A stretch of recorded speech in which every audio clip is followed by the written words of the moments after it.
네, 안녕하세요. 미국 주식 멘탈 케어하기 멘탈이 전부다입니다. 네, 오늘 시장은 초반에 굉장히 좋았죠. 하원에서 미국인들에게 직접적으로 지급되는 지원금이 600달러에서 2000달러로 늘어나는 새로운 부양책의 표결이 하원에서 통과가 됐기 때문인데요. 그로 인해 굉장히 좋게 시작했던 시장이 중반부터 하락 반전하기 시작했습니다. 이유는 하원에서 통과한 이 법안이 상원에서 막혔기 때문이에요. 상원 공화당 대표인 미치 매코넬이 여기에 대해서 이제 반대를 하고 나선 건데요. 이로 인해서 오늘 이 법이 통과가 되지 못했고 시장은 그때부터 급격히 하락을 시작해서 최종적으로는 3대 지수 모두 0.2%에서 0.3% 정도 하락을 하면서 마무리를 했습니다. 오늘 남은 시간 동안 또 어떻게 될지는 모르지만 어쨌든 시장이 마무리될 때까지는 좋은 해결책은 나오지 않은 상태에서 끝이 난 상황입니다.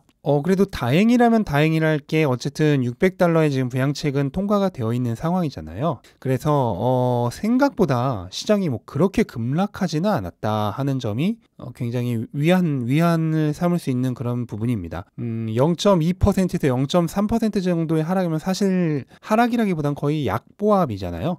초반에 좋았던 분위기에 비해서 그게 좀 떨어져서 하락을 했기 때문에 그렇게 느껴질 뿐이지 그렇게 나쁜 것은 아니기 때문에 오히려 좋은 호재를 지금 다 써버리는 것보다 내년에 또 새로운 부양책들 통과되고 할 것이 뻔한데 그렇다면 어느 정도 나눠서 사탕을 좀 아껴뒀다가 내년에 먹는 것도 나쁘지 않을 거라고 생각을 합니다. 물론 아직 올해가 완전히 끝난 것은 아니지만 네, 그리고 종목별로 좀 보자면 테슬라 경고합니다.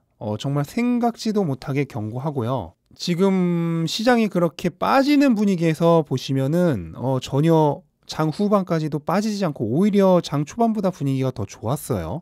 그래서 0.35%라는 거의 본전과 다름없는 수치긴 하지만 어쨌든 지금 600 중반대에서 강하게 버티고 있습니다. 테슬라는 원래 남들이 1% 빠질 때 2%, 3% 빠지는 종목이잖아요. 그런데 지금 남들이 오히려 하락을 하는데 반대로 상승을 해버렸어요. 네, 이거는 S&P 500 들어가고 난 이후에 완전히 달라진 모습입니다. 지금 그만큼이나 이 가격대에서 팔려는 사람이 별로 없다는 거고 반대로 얘기하면 현재로서는 사려는 사람도 그렇게 많지는 않은 가격대긴 해요. 그러니까 지금 이제 서로 눈치 보고 있는 가격대인 거죠. 그래서 아마도 당분간 이 정도 위아래로 더 흔들림은 있겠지만 제가 일요일에 예상했던 대로 630에서 680 정도 요 정도 안에서 그냥 왔다 갔다 하는 그런 기간 횡보를 조금 더 거치지 않을까 하고 생각을 해봅니다. 내년부터 이제 여러 가지 트리거들이 있는데 그건 제가 이제 오늘 저녁에 올릴 테슬라의 2021년 예상 그 영상에서 조금 더 다뤄보도록 하겠습니다. 네, 애플도 애플 주주님이시라면은 조금 마음이 아플 수 있겠지만 사실 특이할 게 전혀 없는 모양입니다. 바로 어제 영상에서 설명드렸죠? 지금 이전 상승 삼각형의 윗변을 깨고 올라왔기 때문에 전 고점인 149천까지는 쉽게 갈 것이다. 하지만 그때 저항을 맞을 것이다 라고 바로 어제 영상에서도 말씀을 드렸습니다. 근데 그 모습이 그냥 바로 나온 거예요. 애플은 오늘 장중에 신고가를 찍었었죠. 138.79달러 신고가인데 신고가 이후에 이런 모습이 나타난 건 굉장히 흔합니다. 이거는 전형적인 흑운형이라고 부르는 차트 모양이고요. 전날 장대 양봉 그리고 다음날 장대 음봉이 나오는데 이 장대 음봉이 전날 장대 양봉의 3분의 2 정도를 침범을 해서 들어오는 모양, 그리고 종가가 전날 장대 양봉의 중간 지점보다 낮은 모양, 이게 이제 전형적인 흑운형의 모습이고요. 특히나 이게 신고가를 찍은 날 나오면은 거의 굉장히 높은 확률로 흑운형이 완성이 된 겁니다. 오늘의 애플이죠. 이거는 그냥 쉽게 얘기해서 고점대에서 차익 실현 물량이 그냥 쏟아져 나온 거라고 보시면 돼요. 그냥 그걸로 끝입니다. 다른 설명이 필요가 없어요. 그러면 어떻게 되냐? 확률적으로는 이제 이전 지지선까지 돌아갈 가능성이 높다고 하는 게 일반적인 확률이에요. 확률적으로는 그래서 전 지지선인 한 120 초반대까지 갈 확률이 높다고 보는 거고, 단 이거는 어디까지는 확률이죠. 만약에 이 주식에 대한 강한 매수세가 들어올 만한 어떤 계기가 있다면은 주가는 생각보다는 안 빠지다가 다시 한번 저항선을 테스트 해보러 갈 수도 있죠.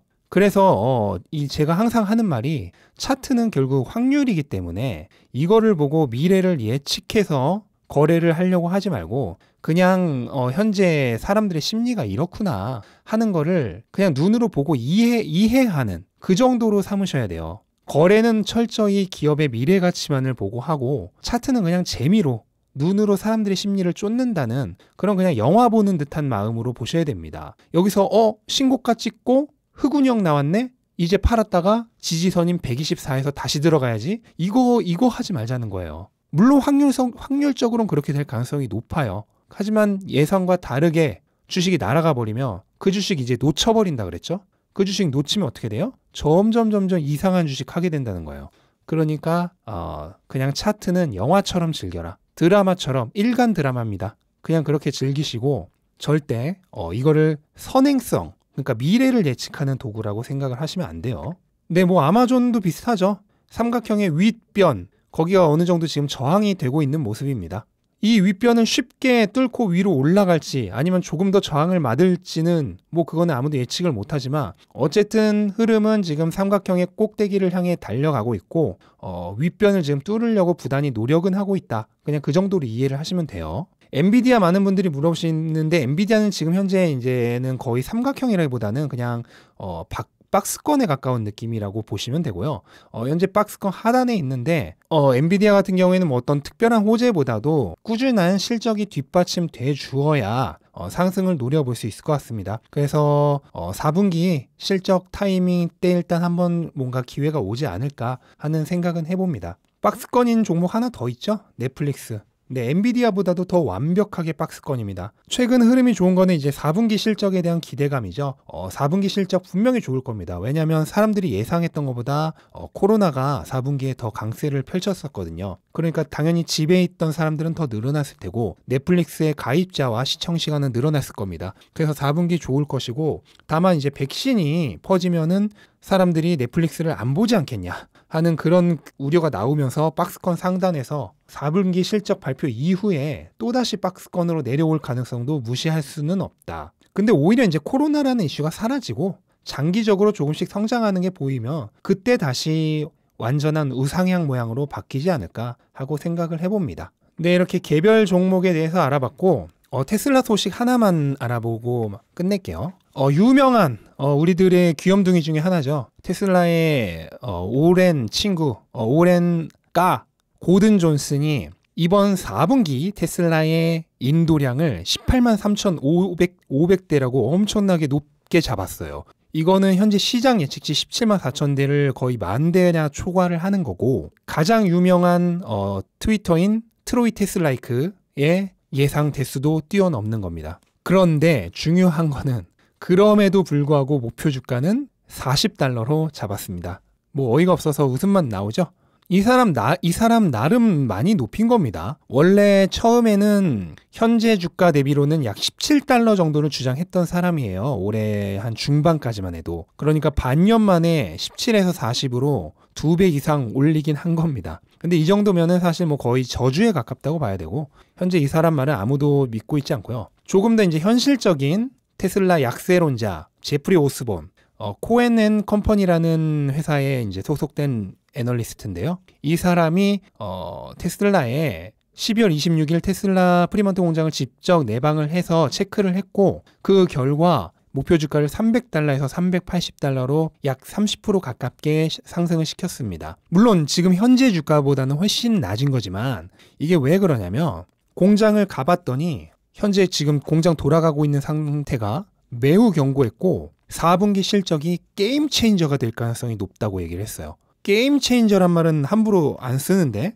그 얘기는 뭐 무조건 올해 목표 50만 대 달성 가능할 것 같다는 거로 그냥 받아들여도 돼요. 그러니까 전기차가 이제 눈에 띄게 생산량이 확실히 늘어나면서 이제 전기차에서 EV로 넘어가는 그게 이제 실적으로 보이기 시작했다는 말이죠. 그러면 이렇게 게임 체인저란 말을 쓸 정도로 좋게 보는데도 불구하고 왜 목표 주가가 $380일까? 이렇게 생각을 하시면 돼요. 이제 더 이상 실적에 의문을 품는 사람은 없습니다. 고든 존슨조차 18만 3,500대를 팔 거라고 얘기를 하잖아요. 실적은 다 좋게 봅니다. 근데 그 실적을 가지고 어떻게 평가하느냐는 천지차예요. 현재 테슬라의 PER은 아직도 수백 배입니다. 반면 일반적인 내연기관차 회사들의 PER은 대략 20배 안쪽이에요. 같은 실적 놓고도 PER에 따라 주가는 10배 이상도 차이가 날 수 있는 거예요.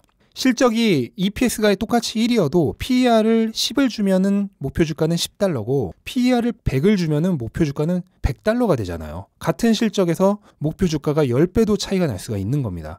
그럼 이 차이는 어디서 오는가? 바로 미래에 대한 가치, 그거를 어떻게 평가하느냐입니다. 미래에 지금보다 돈을 못 벌 거라 생각하면 PER 1도 아깝습니다. 그냥 지금 회사를 분해해서 돈을 나눠 갖는 게 베스트예요.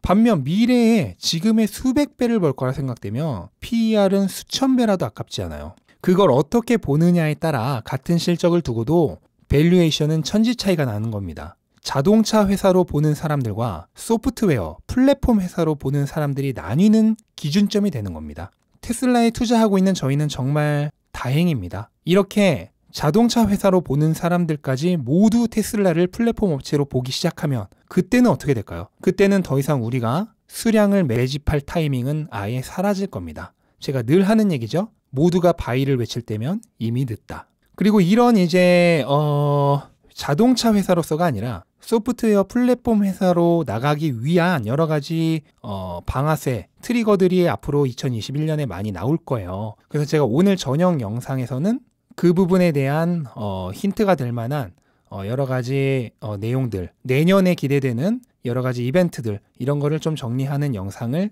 올릴 예정이니까 거기서 확인을 해주시고요. 네, 그리고 라이브 방송은 일단은 12월 31일 내일 저녁에 내일 밤이죠. 한국 시간으로 할 예정임을 이제 거의 확실해졌고 시간을 조금 더 생각을 해본 다음에 제가 게시판에 공지로 올리도록 하겠습니다.